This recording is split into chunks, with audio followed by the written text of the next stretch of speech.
अशोक खरात, भाडखाऊ बाबा, भोंदू बाबा अशोक खरात. होय, सध्या महाराष्ट्रातच नाही तर संपूर्ण देशामध्ये सुरू असलेल्या महाराष्ट्रातील एप्स्टीन म्हणजे कॅप्टन भोंदू बाबा अशोक खरात याच्याविषयी आज आपण चर्चा करणार आहे. नक्की प्रकार काय आहे हा सोप्या भाषेत आपण जाणून घेणार आहोत. या प्रकरणाच्या FRI कॉपी शहरनामाच्या हाती लागलेल्या आहेत. या प्रकरणाची FRI कॉपी शहरनामाच्या हाती लागलेली आहे. FRI मध्ये नक्की काय आहे, त्या मुलीने नक्की काय कंप्लेंट केली या भोंदू बाबाच्या विरोधात, ही संपूर्ण माहिती आज शहरनामा आपल्याला देणार आहे. तर सुरुवातीला हा सगळा प्रकार आपण जाणून घेऊया. ही चर्चा का महाराष्ट्रात होते, ही चर्चा का देशभरात होते, त्याचं मुख्य कारण म्हणजे याला एप्स्टीन मध्ये का जोडलं जातंय, त्याचं कारण असं आहे, ज्या पद्धतीने एप्स्टीनचं संपूर्ण जगभरात मोठमोठ्या दिग्गज लोकांशी कनेक्शन होतं, त्याच पद्धतीने ह्या बाबाचं, या भोंदू बाबाचं, ह्या भाडकाऊ बाबाचं सुद्धा महाराष्ट्रातील दिग्गज नेत्यांबरोबर कनेक्शन होतं. मुख्यमंत्री असू द्या, उपमुख्यमंत्री असू द्या किंवा महिला आयोगाच्या ज्या नेत्या होत्या, माजी महिला आयोग अध्यक्ष चाकणकरबाई यांच्या सुद्धा सोबत त्याचे फोटोज व्हायरल झाले. त्यामुळे हा महत्वाचा विषय ठरलेला आहे. त्यामुळे हा विषय महत्वाचा आहे, त्यामुळे आपण बोलूया. तर हा सगळा प्रकार कसा सुरू झाला, त्या मुलीने त्या माणसाच्या अगेन्स्ट FRI का दर्ज केली, हे सगळं प्रकरण आता आपण जाणून घेऊया. तर हे प्रकरण सुरू होतं.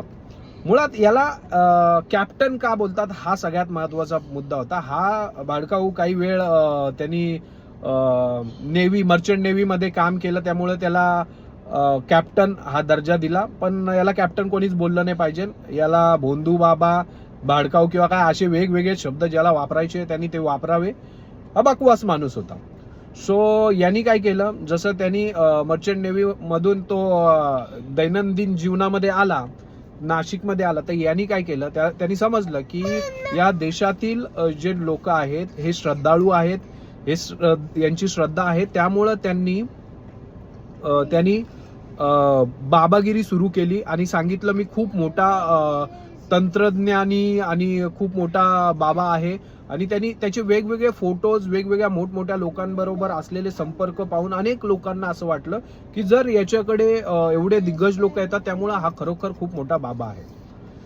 आता आपण त्या FRI कडे येऊया की त्या मुलीने याच्यावरती केस कशी दर्ज केली, ती मुलगी याच्यापर्यंत कशी पोहोचली. आता आपण इथे येऊया. तर ती जी मुलगी असते, त्यावेळेस अनमॅरिड होती, ती तिच्यासाठी तिच्या घरातले स्थळ पाहत होते आणि तिचे जे जिजू होते, जिजू चालते, त्यांनी सांगितलं एक बाबा आहेत, ते जे बाबा तुला म्हणजे अनेक लोकांचे त्यांनी लग्न जुळवलेले आहेत, लोकांना चांगल्या मार्गी लावलेले आहे. आपण त्या बाबाकडे जाऊया. तर ते दोघं ठरवतात आणि ते लोक त्या बाबाकडे जातात. बाबा सुरुवातीला त्या मुलीला एक दोरा देतो आणि तो दोरा तिला बांधायला सांगतो. तो दोरा बांधल्यानंतर काही दिवसांनी तिचं एक चांगल्या घरात तिचं लग्न जमतं. समर एक मिनिट थांब ना, समर एक मिनिट थांब. हा, तर तिचं जो चांगल्या ठिकाणी लग्न जमतं आणि त्यानंतर तिचा साखरपुडा होतो. ती मुलगी असा विचार करते, अरे हे बाबा बिबाचं काय नसेल, ते अचानक झालं. आता ती काय करते, तो दोरा देते, काढून फेकून देते. यानंतर त्या मुलीचं लग्न तुटतं, जे चांगलं जमलेलं लग्न होतं हे तुटतं. आणि मग ती मुलगी घरात डिस्कस करते. मग ती विचार करते, आपण तो दोरा तोडल्यामुळे तर ते लग्न तर तुटलं नाही ना. तर ती पुन्हा त्या बाबाकडे जाते. बाबा आता काय करतो, बाबा तिला एक अंगठी देतो आणि म्हणतो ही अंगठी आहे, अंगठी नाही, तिला एक खडा देतो. तर तो खडा तिला बोलतो तू हा खडा घाल. ह्या खडाचे तो बाबा 50,000 रुपये त्यांच्याकडून घेतो. अगदी 100-200 रुपयाचा तो खडा होता आणि त्यांच्याकडून 50,000 रुपये घेतो. पुन्हा ती खडा घालते, खडा घेते आणि तिचं लग्न जमतं, लग्न होतं. आणि मग ती त्या बाबाकडे पुन्हा जाते. बाबाकडे गेल्यानंतर तो भोंदू बाबा, तो बकवास बाबा तिला म्हणतो की बघ आता तुझं सगळं चांगलं झालंय, परंतु तुझ्या आयुष्यामध्ये प्रॉब्लेम्स आहे, तुझा नवरा मरेल आणि तुला आता मी जे बोलेल तसं करावं लागेल. तो काय करतो, तिच्या डोक्यावरती एक तांब्या देतो, त्याच्यामध्ये तो काही द्रव आहे ते टाकतो, त्याच्याबरोबर भुलीचं औषध टाकतो आणि ते तिला प्यायला देतो. आणि त्यानंतर तुम्ही सगळ्यांनी पाहिलेच असेल, तिच्याबरोबर अश्लील चाळे करतो, तिच्या कानामध्ये सांगतो मी तुझा कृष्ण आहे आणि तू माझी राधा आहे असं बोलून तो बऱ्याच महिलांना हिप्नोटाईज करत असतो. आणि तो हे सगळं प्रकरण तो फक्त तिच्याबरोबर नाही तर तो बऱ्याच मुलींबरोबर तो करत असतो. आणि वारंवार त्यांना बोलून त्यांना धमकावत असतो का माझं कनेक्शन खूप मोठं आहे, मुख्यमंत्र्यांबरोबर आहे, महिला आयोग बरोबर आहे, तर तुम्ही माझं काहीच करू शकत नाही. त्यामुळं असंख्य महिला ह्या चूप होत्या, असंख्य महिला ह्या शांत होत्या.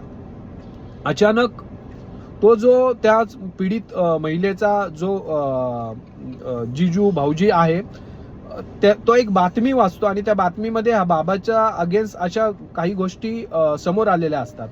मग तो जातो आणि तो त्या महिलेशी पुन्हा चर्चा करतो आणि तिला बोलतो तुझ्या बरोबर तर असं कधी घडलं नाही ना, कारण याचं असे प्रकार बाहेर आलेले. सो ती म्हणते होय माझ्या बरोबर असं खरंच घडलेलं आहे. बघा मित्रांनो, मला हाच मुद्दा अधोरेखित करायचा आहे. आपल्या घरातील आपल्या महिला असू दे, मैत्रिणी असू दे, बहिणी असू दे किंवा इतर कोणी, यांना गरज असते कोणीतरी आपल्या बरोबर स्टँड करण्याची. आता त्या महिलेला यापूर्वी कोणीच तिच्या बरोबर स्टँड केलं नव्हतं. आता पहिल्यांदा तिला एक आधार भेटत होता की कोणीतरी तिच्या बरोबर स्टँड करणार आहे. सो ह्याच गोष्टीचा फायदा घेऊन, ह्याच गोष्टीचा उम्मीद घेऊन त्या महिलेनी त्या भोंदूबाबाच्या विरोधात FRI दर्ज केली आणि त्यानंतर त्या भोंदूबाबाच्या 58 व्हिडिओ क्लिप पोलिसांच्या हाती लागलेल्या आहेत. मित्रांनो, 58 व्हिडिओ क्लिप पोलिसांच्या हाती लागलेल्या आहेत. ही केस महाराष्ट्राच्या मुख्यमंत्र्यांनी महत्वाची टीम या केसीच्या इन्व्हेस्टिगेशनसाठी नियोजित केलेली आहे आणि लवकरच संपूर्ण प्रकार हा बाहेर येणार आहे. परंतु तर ह्या व्हिडिओच्या माध्यमातून मला आपल्या सगळ्यांना एक गोष्ट सांगायची आहे की महिला असंख्य प्रॉब्लेम फेस करत असतात. त्यांना एक आधाराची गरज असते, एक मित्राची गरज असते, भावाची गरज असते, नवऱ्याची गरज असते किंवा इतर नातेवाईकांची. तुम्ही फक्त एकदा त्यांना विचारा की तुमच्याबरोबर असे काही प्रॉब्लेम्स होतात का किंवा काही कधी घडलंय का. त्या नक्कीच त्यांच्या मनात दडलेले प्रॉब्लेम्स तुमच्याबरोबर शेअर करतील आणि त्यांना न्याय मिळेल. ते शोधात असतात की कोणीतरी आम्हाला एक परफेक्ट व्यक्ती भेटेल की ज्याच्यासोबत आम्ही या गोष्टी शेअर करू. मित्रांनो, ही गोष्ट लक्षात ठेवा. हाच प्रकार नाशिकमध्ये घडला. जर त्या महिलेच्या जिजूंनी जर तिला सपोर्ट नसता केला तर आज हा प्रकरण समोर आलं नसतं. तर त्यामुळे अशा भोंदू बाबांच्या, अशा भाडकाऊ बाबांच्या